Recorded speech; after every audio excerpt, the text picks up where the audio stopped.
इत्तेहाद council के रुकन कौमी असम्बली सनाउल्लाह मस्ती खेल के तकरीर के दौरान ख्वाजा आसिफ के लिए नामुनासिब अल्फाज। हुकूमती अरकान फट पड़े, ऐवान मछली मंडी बन गया। हुकूमती अरकान ने स्पीकर के डायस का घेराव करके शदीद एहतजाज रिकॉर्ड कराया।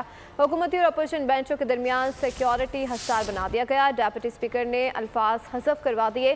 खवातीन अरकान स्पीकर चैम्बर में पहुँच गई। सनाउल्लाह मस्ती खेल को फौरी मुअत्तल करने का मुतालबा कर दिया।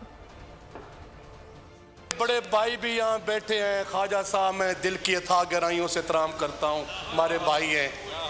जब ख्वाजा साहब आप यहाँ बात करते हैं ना, मैं रोना आता है कि पैसे लेके आपने इलेक्शन लड़ा। ख्वाजा साहब, हम अवाम के वोट लेके आते हैं, हम नहीं आते। खून और ये अल्फाज हम एक्सपंज करते हैं। खून और मस्ती खेल साहब, आप पुराने पार्लियामेंटेरियन हैं, ऐसे अल्फाज ना कहें जो एक्सपंज करने पड़े। देखें क्या बोला है। सब्सक्राइब करें और बेल दबाएं ताकि कोई खबर रह न जाए।